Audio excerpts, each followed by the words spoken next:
Day 1073 of the Ukrainian War Map, also known as the Russo-Ukrainian War. Juzzie here, and today is another update as I take a simplified and down-to-earth approach to some of the most important happenings on the ground in Ukraine. So starting off, we'll take a look at those Russian losses, as currently Russia sits on more than 837,000 military personnel losses, representing an additional 1,670 in the past day. Then as for hardware losses, 3 tanks, 17 APVs, 33 artillery, and reports of another strike on a Russian oil refinery. So headed straight to the map for that one, because in a significant overnight operation, Ukrainian drones struck the Lukoil refinery in Russia's Volgograd Oblast in a coordinated move against one of Russia's top 10 refineries, and carried out by Ukraine's unmanned systems forces in coordination with military intelligence, which occurred approximately 500 kilometers from the nearest Ukrainian front line, igniting a fire at the facility and causing multiple explosions, though the full extent of the damage is still being assessed. This refinery, previously targeted in February, July, and September of last year, produces various types of fuel including gasoline, diesel, fuel oil, and aviation fuel, all essential for Russian military operations. In response, Russia's defense ministry claimed to have intercepted 49 Ukrainian drones overnight, but this includes those downed over several regions, including Rostov, Kursk, and of course Volgograd now, which are claims that have been met with some skepticism given that, well, what appears to be an impact on the refinery, just like many others in the past. Ukraine's relentless drone fleet once again en route to target key Russian infrastructure and continuing to more and more slip past the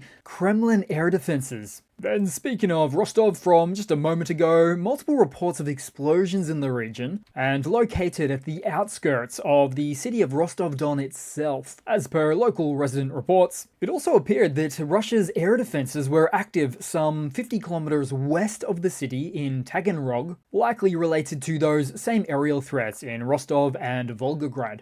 Then headed north on the map as oil shipments from Russia's Ust-Luga port have reportedly ground to a halt following a Ukrainian UAV strike from 2 nights ago. That attack targeted the Andriopol oil pumping station further southeast in the Tver Oblast, forcing Russia to shut down the main pipeline supplying the Baltic Sea terminal. Shipping data confirms that there was a complete stop in the oil deliveries, with activity plummeting to zero. Now, Ust-Luga, which processes about 700,000 barrels of crude daily, is roughly 20% of Russia's seaborne supply, of which about 70% of that goes to India. So we're now really starting to see a concerted effort by the AFU to strike on pipelines as a further means to disrupt the economic benefits that Russia can receive from its hydrocarbons. Ukraine systematically chipping away at key revenue sources for Moscow's military efforts, with more UAV sanctions. In fact, Ukraine has carried out close to 100 strikes on oil refineries and depots and the like in Russia since the campaign commenced in September of 2023. But now, Russia is grappling with the growing challenges of both increased volumes of these UAV sorties alongside higher success rates, leading to an ever-growing or cumulative impact severely disrupting the supply and its economic stability. It cannot be understated the seriousness of the direction that all of this is headed in. Then to a quick follow-up on the Bryansk strikes from yesterday at the Druzhba pipeline. Now, difficult to confirm this one, but reports suggest that the munitions used in that strike was from this before photo of a 250 kilogram payload, for Mykolaiv is written on it, though this payload is not commonly used in Ukraine's standard kit or arsenal, with nothing to suggest that the payload itself has a precision guidance kit installed, but of course it's strapped to the belly of a fixed-wing aircraft, like a Foxbat or Sky Ninja, which wouldn't be the first time, with these designs flying literally hundreds upon hundreds of miles deep into Russian airspace, successfully striking their targets on a good handful of occasions now. But most interesting here is, given this extensive exposure of radar reflective surfaces on these gigantic unmanned aerial vehicles to make it through Russian airspace speaks volumes about the deteriorating conditions of Russia's integrated air defense systems. These should be the last to get through, and it's not like Russia isn't on high alert. Then headed next door from Bryansk to Kursk because in a desperate plea, a Russian Marine addresses General Lepin, who currently serves as the Chief of the General Staff of the Russian Ground Forces, as this appeal reveals a dire ammo shortage for their Kursk offensive. Each soldier has been issued with just 6 magazines, barely enough for a skirmish. The Marine urges the general to secure more ammunition or consult their commanders first before lives are lost. So across the board, we see from armor and ammo shortages to untrained recruits, the cracks continue to show, yet the Russian MOD's response to these concerns typically involves covering up the problem, followed by repercussions for those who dare reveal the vulnerability.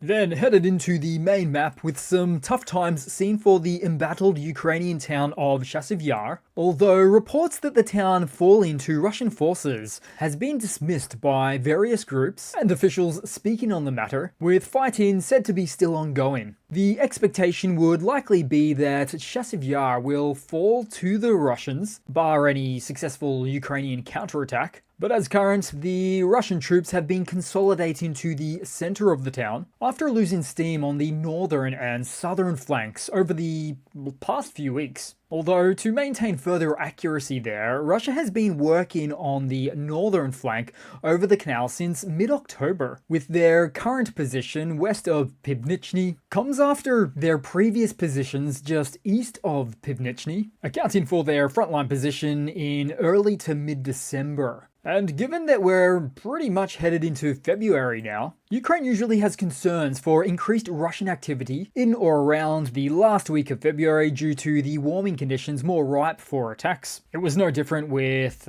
Crimea in 2014 on February 20, and so too was the case for the full-scale invasion, which we all know very well was Feb 24, not to mention all of the follow-up post-winter activity, always in February. But it does make you wonder, can Russia even scale up attacks by late February? They never really slowed down, maintaining a steady but attritional pace, likely to strengthen Putin's hand in future talks with the new US administration. Yet, with little progress in the Donbass and ongoing issues with the Kursk problem, Putin's latest rhetoric of seemingly no longer interested in negotiations suggests he sees no advantage to doing so from this less than ideal position that he finds himself in. Then headed further down the map with no changes directly in the town of Toretsk itself, but several pieces of Russian armor became demilitarized. No tanks were seen here, mostly just BMP-1s, where it actually appeared to show that none of their turret cannons were working in this attack. All pointed forward, none firing, which could otherwise have been used to provide cover fire. Instead, it was a less than fruitful event for these Russian invaders, followed by the crew bail-in. And all meaning that they were sent in to take Ukrainian ground with insufficient firepower. So you have to wonder if the haphazard way Russian commanders have employed their troops, with technical specialists many times deployed as infantry in human wave assaults, to wonder if this applies to the maintenance pool as well. That or they simply lack sufficient supply of parts these days. Then headed down the map, we saw a destroyed Russian BTR-82 in the Pokrovsk direction. Then somewhere just beyond this front, under the cover of night, pilots from the Chevrona Brigade of the National Guard used a drone to place the Ukrainian flag on a tower controlled by the enemy, reminding the Russians that this is Ukrainian territory. Never great for the opposing side's morale either. Then headed down to Crimea because in the heart of Russian-occupied Simferopol, Ukrainian women quietly place stickers and posters on public objects. This message reads, "Soon we will be home again." Now, this particular individual is part of the Zlamavka group, an all-female resistance group risking everything to spread hope. Their activities range from creative acts of defiance like fake ruble notes proclaiming Crimea is Ukraine, quote-unquote, to other actions including gathering intel for Ukrainian intelligence. This group, and others just like it, perform these brave moves in the occupied territories in a spirit of resistance against the occupying authorities, keeping the dream of liberation alive. Then taking a look briefly around the map today, so the two-wheel army is still taking a beating, getting spotted and attacked on multiple occasions. The attack on this particular stationary motorbike made for one substantial blaze of a fireball, on a scale you wouldn't even believe if you saw it happen in an action blockbuster film. Then also on the map, Ukrainian soldiers destroyed the control station of the returning Russian all-land reconnaissance drone in the eastern direction with a missile strike, and courtesy of a Ukrainian reconnaissance drone feeding back the coordinates to this location. Then seen was another report from the Russian side showing that she wiped out their positions last night. The photo shows scattered 82mm mortars. And who is she? Who is she? Well, she goes by many names in the AFU, including that of Mistress Baba, referring to the heavy lift drone that drops her munitions onto enemy positions. In fact, the name Baba Yaga is a legendary figure in Slavic folklore, often depicted as a mysterious, supernatural woman who is known for her wisdom and magical powers. Then headed across to some news for today. So Lithuania has delivered short-range man-portable air defense systems to Ukraine, and for security reasons, the specific model of the systems has not been disclosed. However, given that Lithuania has previously provided the Stinger manpads to Ukraine, and combining that data with the knowing that they operate the new Poi runes from Poland and the latest generation Swedish RBS 70s, with that one being laser-guided, having a whopping 9-kilometer range, which is a big deal for manpads. It also has night capabilities, plus it's immune to flares and other infrared countermeasures. So there's a fair chance it could be the RBS 70, which Ukraine already has a bit of training on. Then to some more news, Sweden has announced its largest military aid package for Ukraine to date, valued at approximately $1.3 billion in US dollars. This package aims to strengthen Ukraine's long-range strike capabilities, including a $96 million investment to support the production of long-range missiles and drones. Additionally, Sweden is doubling its previous donation of combat boats from 16 to 32, and providing 150 trucks, 1,500 TOW anti-tank missiles, 200 anti-tank weapons of different varieties, 23 marine stations, and 1 million rounds of 50 caliber ammunition, with those rounds likely intended for heavy MGs. Then keeping in sync with Ukrainian hardware updates today, shown here is high visual fidelity decoys of a Leopard 2A6 main battle tank in use by the AFU.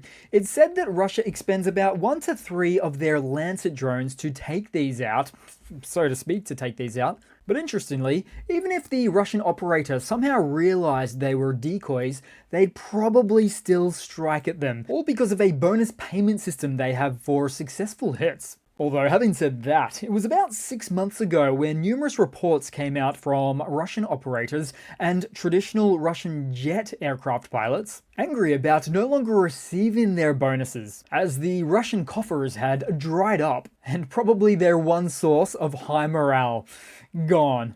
Then headed across to another Russian military mobilization blunder segment today, guys. A little bit of a different one, as volunteer recruitment rates in the Moscow region have dropped sharply, as per Vertska, an independent Russian online news publication, citing sources from the Moscow mayor's office, with the report showing Russians are growing increasingly reluctant to sign up once peaking at 250 volunteers per day, numbers have plummeted to just 40. Moreover, the shift in the demographics is stark. Half are foreigners, and the rest are individuals facing criminal charges. And noting that those that join from overseas, coming from countries like China, various African nations, and states that were once part of the Soviet Union, all enticed by the prospect of earning nearly $20,000 upfront, followed by a steady pay that never materializes after they make it to the SMO. Even still, the total decline has reached an 80 to 85% drop, reflecting a growing reluctance among Russians to serve, and signals likely manpower issues ahead.